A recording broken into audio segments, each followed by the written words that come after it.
This morning we did a grapple hose on the loader. Within 15 minutes we had that machine back up and running again.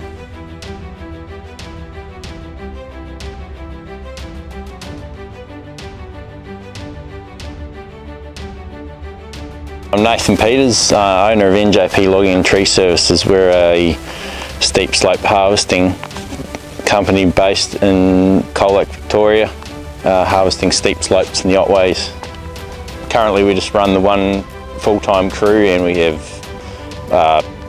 another small crew part-time doing private woodlots. I've been logging for 24 years.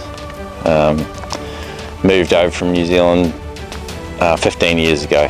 We have the 568 with the Satco head falling and shoveling to the 635D 6-wheel drive skidder, and the 568 cutting to length on the landing, and the Volvo here loading out.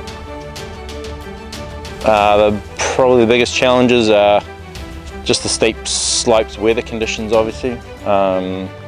Gets very wet up here, and probably haulage, just getting wood moved. Hard to put a number on downtime, but I'd have to say it would run into the thousands, depending on how many machines were to be held up from doing their normal job due to a hose failure, or plus the cost of sending staff into town to get hoses as well. Before we got the trailer, we were having to pull the hose off normally in the afternoon, and we'd take it into town before the hose shop closed.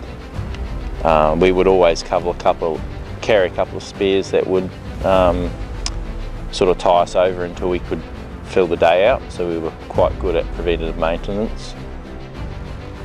Probably a minimum of 3 hours we would be waiting to have our machine running again. It took a lot of convincing because we don't use a lot of hoses, but I run some numbers and thought, well, even if it just covers what we're sort of spending now, I was prepared to give it a go, and it's, yeah, hands down best decision I've made. Yeah, really good to use. Everything's at hand, and easy access. Everything's pretty functional, and the guys, I only normally have 1 or 2 guys who make the hoses, and they find it really easy.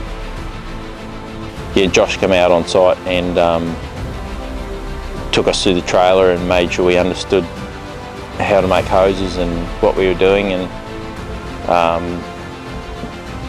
that all was really good, and also ordering stock and stuff has been really easy as well. So generally, if we see a hose that has wear on it and we think that needs replacing, we'll fix that when we get a minute of downtime to do it, and generally we'll replace any other hoses in that area that are normally, if they're damaged as well. So that definitely improves our uptime. We've been running the Taipan product for must be 4 months or something now, and it's, yeah, can't fault it. It's been a good product.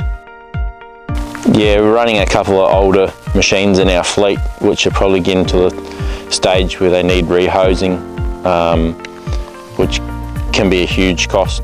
So being able to do that on our own terms and when it suits us, and also to save up or to have that stock ready, so when we get time we can just do it. That's a big plus to us as well. Yeah, so we've always removed and put the hoses back on ourselves and taken it to a hose shop. So having the trailer here, we're already doing 3/4 of the job, so that just finishes off the circle kind of thing, that we don't need to rely on anyone else. It's there, it's on, it's going. Most hoses wouldn't take any longer than sort of half an hour to 45 minutes to replace with the trailer. If we were to drive from here into town, it would take us 3 hours by the time we get the hose made and we're back on site. So probably 4 hours by the time you get the hose off. yeah, you're losing half a day. Everyone can see how beneficial it is to the business. So yeah, no, it's been awesome. Found the whole experience pretty good, and also how they've been able to help us get stock in the trailer and pay that stock off has been a huge benefit as well. Not have to fork that out of our cash flow. Yeah, I'd definitely recommend it to anyone running heavy machinery, where they're using enough hoses or whether they're remote, and it'll hugely benefit their business for sure.